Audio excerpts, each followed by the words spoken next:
right into this explainer and unpack a viral internet phenomenon that is, well, it's part comedy and part deep socio-political protest. If you've been following online trends recently, you've probably noticed a bizarre, incredibly loud movement sweeping through social media in India.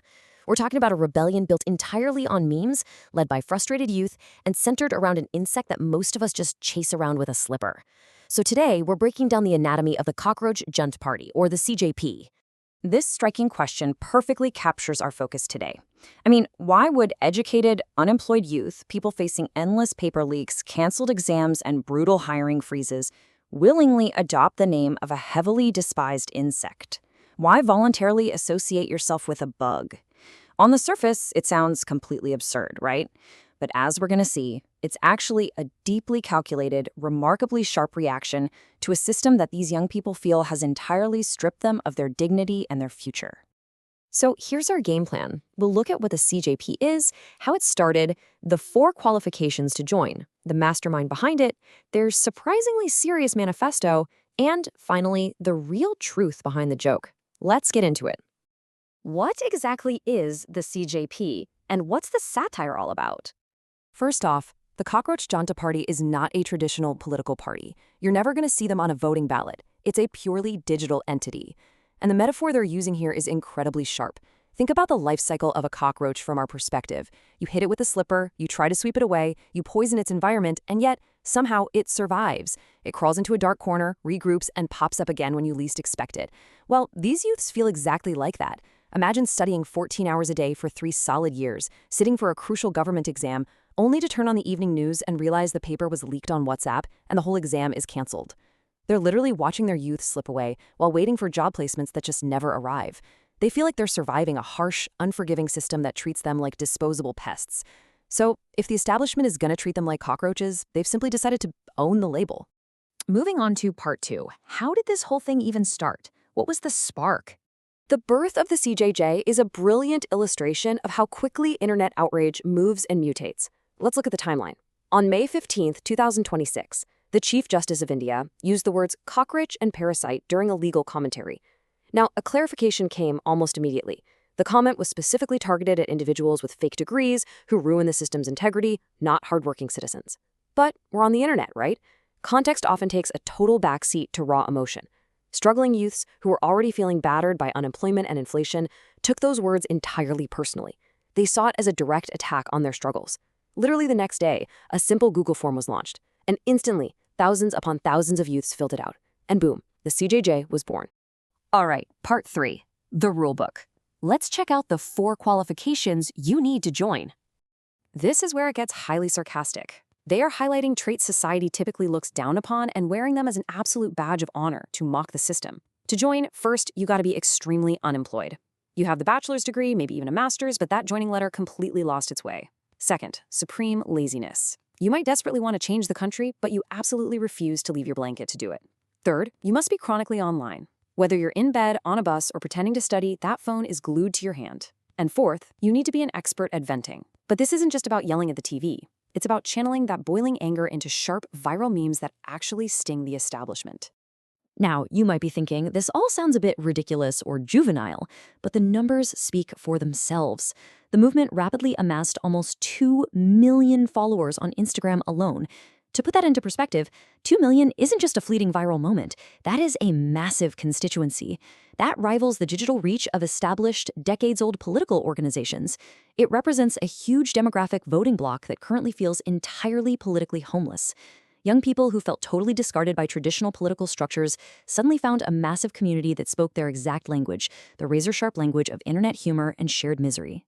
Which brings us to part 4, the architect behind this whole digital protest. Because guys, this wasn't just some random spontaneous joke that got lucky with the algorithm. There is a deeply calculated strategy behind it. The founder of this movement is a 30-year-old named Abhijit. He brings some serious public relations firepower to the table. He's currently a PR master's student at Boston University, and get this, he has a highly relevant background working in the social media war room for the Aam Aadmi Party from 2020 to 2023. During that time, he ran meme-based campaigns for major elections. So he engineered this viral pushback by knowing exactly what cultural and emotional buttons to push. When that controversial cockroach remark hit the news cycle, he was the one who posted the Google form on X, weaponizing widespread ambient anger into an organized, highly effective digital entity. Look at this contrast.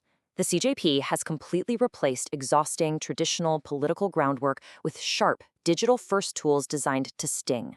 Think about it. Traditional politics relies on dragging thousands of people to rallies in the sweltering sun. CJP, they use memes that can be shared right from a living room couch.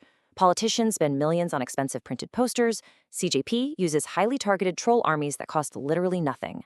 While conventional parties beg for your vote and make endless promises, the CJP simply mocks the people already sitting in the chairs of power.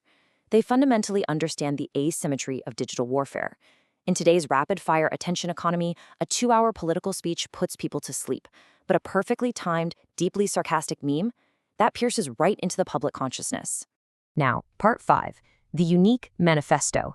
This is the serious core of the movement. If you thought this was just a chaotic group of internet trolls, their policy demands will quickly make you think twice. This quote-unquote joke party actually holds a meticulously well-thought-out manifesto. Let's look at why these specific points hit so hard. Point 1. Ban post-retirement postings for government officials.